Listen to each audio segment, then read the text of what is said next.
বাংলাদেশে আমাদের সামনে এখন যে ভাইয়েরা দেশের আইন শৃঙ্খলা পরিস্থিতিকে সামাল দিচ্ছেন, সঙ্গত কারণেই সেদিন তারা ছিলেন না। 5, 6, 7, 8 এই 4 দিন ছিলেন না। 6 তারিখ সকাল থেকে সমস্ত কর্মীদেরকে আমরা নামিয়ে দিয়েছিলাম, যাও এবার জনগণের হয়ে পাহারাদারের দায়িত্ব পালন করো। সব উপাসনালয়, সকল ধর্মের মসজিদ সহ ভালনারেবল হাউসেস, ঝুঁকিপূর্ণ বাড়িগুলো, ব্যবসা প্রতিষ্ঠানগুলো, মানুষগুলো যেই সাহায্য চাইবে তাকেই পাহারা বসাও, তারই পাহারা দাও। রোদে শুকিয়ে বৃষ্টিতে ভিজে রাউন্ড দ্য ক্লক 24 ঘন্টা আমাদের কর্মীরা সেই দায়িত্ব পালন করেছে। এরপরে শহীদ পরিবারের পাশে দাঁড়ানোর চেষ্টা করেছে, আহত পঙ্গুদের পাশে দাঁড়িয়েছে, বন্যা এসেছে, ঝাঁপায় পড়েছে। আমরা সিজনাল পলিটিশিয়ান না, আমরা বসন্তের কুকিল না, যে যখন নির্বাচন আসবে তখন এসে নতুন রং ধারণ করে সুন্দর সুন্দর কথা নিয়ে আমরা হাজির হব না, আমরা তাই না। আপনারা সাক্ষী, 15.5 বছর আমাদের উপরে এত জুলুম হওয়ার পরেও আমরা একদিনের জন্য জনগণকে ছেড়ে কোথাও আমরা যাইনি। এই মাটি কামড় দিয়ে আমরা ছিলাম, আল্লাহ আমাদেরকে এখানে রেখেছিলেন। দফায় দফায় জেলে গিয়েছি, ঘর বাড়ি ছাড়া হয়েছি, অফিসে ঢুকতে পারি না, কিন্তু বাংলাদেশে ছিলাম। আলহামদুলিল্লাহ, এখনো আল্লাহ রেখেছেন। ইনশাআল্লাহ ভবিষ্যতে সুদিন দুর্দিন কি আসবে আল্লাহ ভালো জানেন।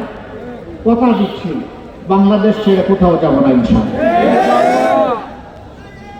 আছি, থাকবো, আপনাদের সুখেও থাকবো, ইনশাআল্লাহ দুঃখেও থাকবো। আমরা এখন একটি মানবিক বাংলাদেশ গড়ার স্বপ্ন দেখছি। এই স্বপ্ন কার? এটা আমার না, এটা জুলাই আন্দোলনের যোদ্ধাদের। তারা যে দেশটা দেখতে চেয়েছিল, আমরা সেই দেশটা গড়ার জন্য শপথ নিয়েছি। আপনারা আমাদের সাথে ইনশাআল্লাহ থাকবেন ইনশাআল্লাহ। আলহামদুলিল্লাহ, তাই 12 তারিখের টার্নিং পয়েন্টে জাতির বাক বদলে দেওয়ার জায়গায় ঐতিহাসিক দায়িত্ব আমাদেরকে পালন করতে হবে ইনশাআল্লাহ। জুলাইয়ের যুবকেরা, তোমাদের কি শক্তি নিঃশেষ হয়ে গিয়েছে? এখনো সজাগ আছো?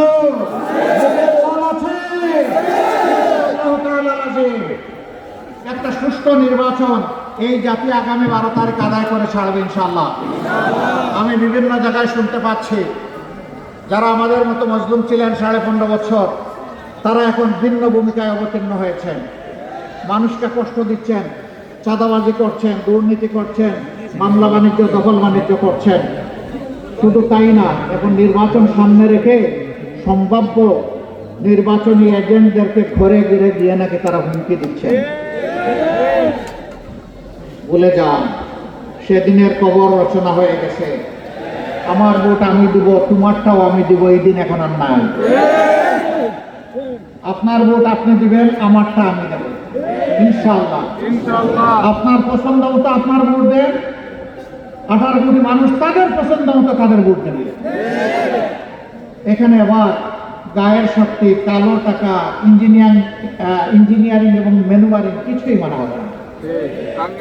যেই যুবকরা খালি হাতে ভোট ছিটিয়ে মুক্তি আনতে পেরেছে, সেই যুবকরা 12 তারিখও বিজয় লাভ করবে।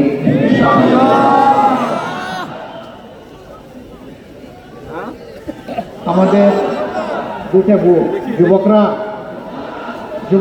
যুব সমাজ, তোমরা আমাদের কাছে সেদিন মিছিল করে কারো কাছে তোমরা বলনি আমাদেরকে আগামীতে বেকার ভাতা দিতে হবে। কোন যুবক বলেছিল?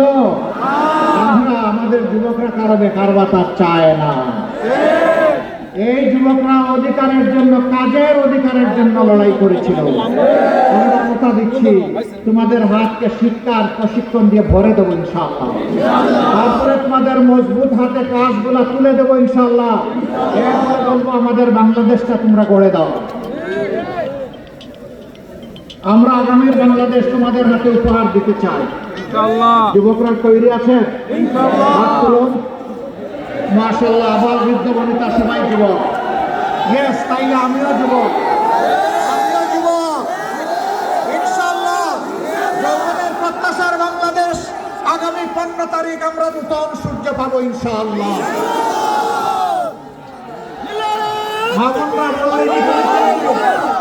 জুলাই 15 তারিখ আমাদের মেয়েদের গায়ে ঢাকা বিশ্ববিদ্যালয়ে যখন হাত দেওয়া হয়, সারা বাংলাদেশে আগুন জ্বলে উঠেছিল।